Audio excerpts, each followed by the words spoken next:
So students, today we will study a numerical on Cohen-Sutherland line clipping algorithm. इससे पहले last video में हमने Cohen-Sutherland line clipping algorithm पढ़ा था। आज हम उस पर न्यूमेरिकल देखेंगे। अगर आपने एल्गोरिथम नहीं पढ़ा है तो इससे पहले वाली वीडियोस आप देख लीजिए, देन न्यूमेरिकल देखिएगा। अब न्यूमेरिकल में क्वेश्चन, सबसे पहले क्वेश्चन देखिए। क्वेश्चन में क्या लिखा है? Let ABCD be the rectangular window with ABCD। तो चारों के कोऑर्डिनेट्स गिवन है। ये कह रहे हैं कि हमारे पास एक ABCD, ये एक क्लिपिंग विंडो दी हुई है और उसके कोऑर्डिनेट्स दिए हुए हैं, ठीक है। और हमें एक लाइन दी हुई है P1 P2, ये P1 ये P2, ठीक है। एक लाइन दी हुई है, उसके भी कोऑर्डिनेट्स गिवन है। तो सबसे पहले हम क्या करेंगे, डायग्राम ड्रॉ कर लेंगे। डायग्राम को जूम करेंगे तो डायग्राम पे आप देखो कि यहाँ पे हमने पहले ABCD के कोऑर्डिनेट्स लिख लिए हैं। अब ABCD के कोऑर्डिनेट से हमें क्या पता चलेगा? ये जो A का कोऑर्डिनेट है, यहाँ से हमें पता चलता है x मिनिमम। तो x मिनिमम हो गया 20 और ये वाली जो वैल्यू है ये बताती है y मिनिमम, तो हमें y मिनिमम मिल गया 20। ऐसे अगर हम यहाँ पे देखें C के कोऑर्डिनेट से हमें ये वैल्यू पता चलती है x मैक्सिमम, तो x मैक्सिमम हो गया 90 और ये जो है ये वैल्यू बताती है y मैक्सिमम जो कि हो गया 70। देन सेकेंड हम फाइंड करेंगे P1 P2 से हमें क्या पता चलेगा? ये स्टार्टिंग पॉइंट है लाइन का, ये एंड पॉइंट है, ठीक है। तो ये होता है x1, तो x1 हो गया 10 और ये होता है x2, y1, तो ये हो गया 30 और ये होता है आपका x2 जो कि आपका 80 और ये y2 जो हो गया 90। देन हमने इसे ड्रॉ कर लिया। ड्रॉ करना सिंपल है। अगर आपका x यहाँ पे 20 है, ठीक है, तो P1 पॉइंट क्या बता रहा है आपका कि 10 और 30, ठीक है। तो 10 20 से पहले ही होगा तो यहाँ पे कहीं लाई करेगा और ये y आपका 30 है। तो अगर ये आपका 20 है, यहाँ पे 20 शो कर रहा है, तो यहाँ पे कहीं ये पॉइंट होगा आपका P1। सिमिलरली हम P2 पॉइंट ड्रॉ कर लेंगे, वो आपका है 80 90, ठीक है। तो x80 कहाँ पे होगा? यहाँ पे x90 यहाँ पर है, तो उससे पहले ही होगा x80, तो x आपका यहाँ पे होगा और y आपका है 90, तो 70 वाली y की ये लाइन है, तो थोड़ा 20 ऊपर यहाँ पे होगा।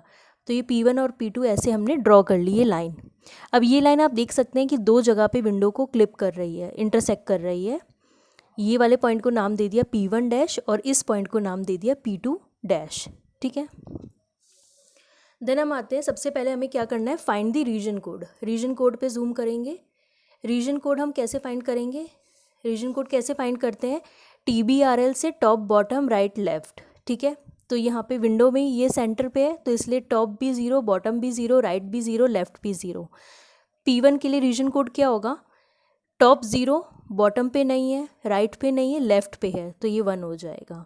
ऐसे P2 के लिए रीजन कोड क्या होगा? ये टॉप पे है तो टॉप 1 हो गया, बॉटम पे नहीं है, राइट पे नहीं है, लेफ्ट पे नहीं है। ऐसे सिमिलरली हम सबका रीजन कोड फाइंड कर लेंगे, पर हमें यहाँ पे क्वेश्चन में सिर्फ P1 और P2 का रीजन कोड चाहिए। तो P1 का रीजन कोड हमने लिखा 0001 और P2 का रीजन कोड लिखा 1000। देन उसके बाद अब हम क्या करेंगे, कोहेन-सुदरलैंड एल्गोरिथम लगाएंगे। कोहेन-सुदरलैंड एल्गोरिथम में अगर आपको याद हो तो यहाँ पे हमने 3 पॉइंट्स पढ़े थे। तो पहले पॉइंट पे जूम करेंगे। पहला पॉइंट क्या बताता है? पहला पॉइंट आपको ये बताता है कि अगर दोनों एंड पॉइंट का रीजन कोड 00 हो, तो यहाँ पे दोनों एंड पॉइंट का हमारा रीजन कोड 00 तो नहीं है, तो फर्स्ट केस हमारा नहीं लगेगा। सेकंड केस क्या कहता है?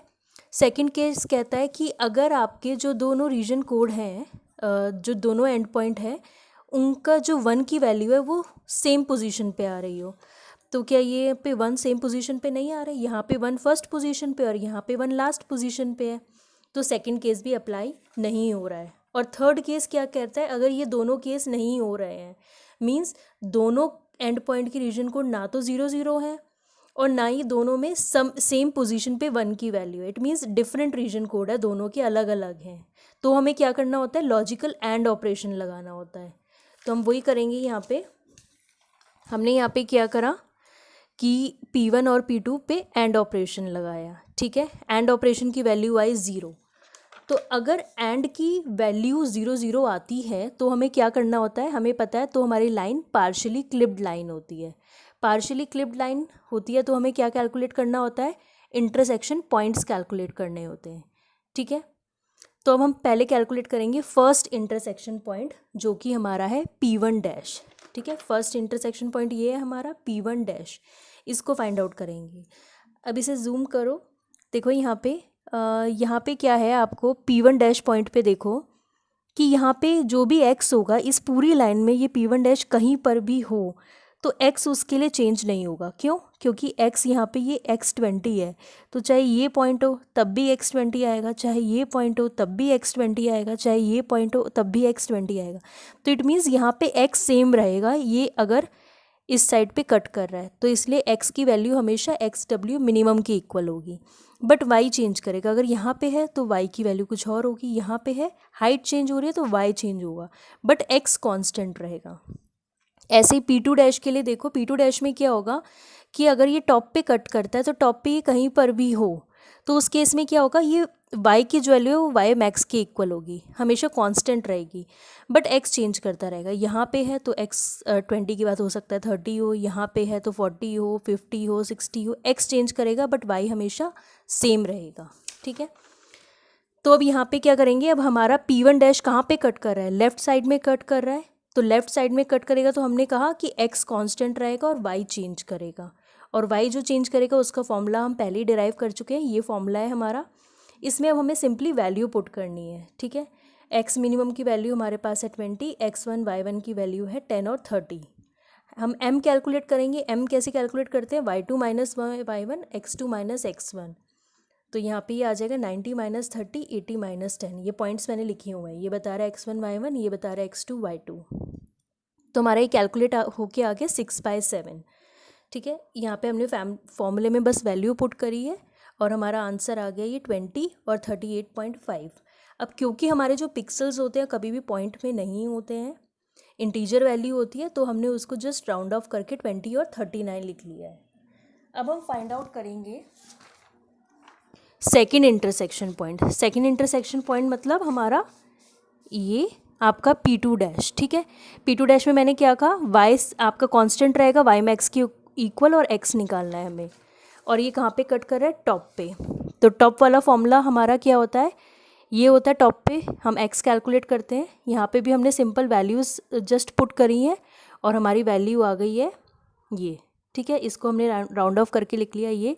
तो अब इस फाइनल को हम ड्रॉ करेंगे जब, तो यहाँ पे हम P1 डैश के हमारे कोऑर्डिनेट्स हो जाएंगे 20 और 39, और P2 डैश के कोऑर्डिनेट्स हो जाएंगे 57 और 70, और ये जो विंडो के बाहर वाला पोर्शन है उसको हम रिजेक्ट कर देंगे, कट कर देंगे, और ये जो विंडो के अंदर वाला पार्ट है जस्ट हम उसको रखेंगे। तो ये हमारा हो गया सॉल्यूशन। Thank you.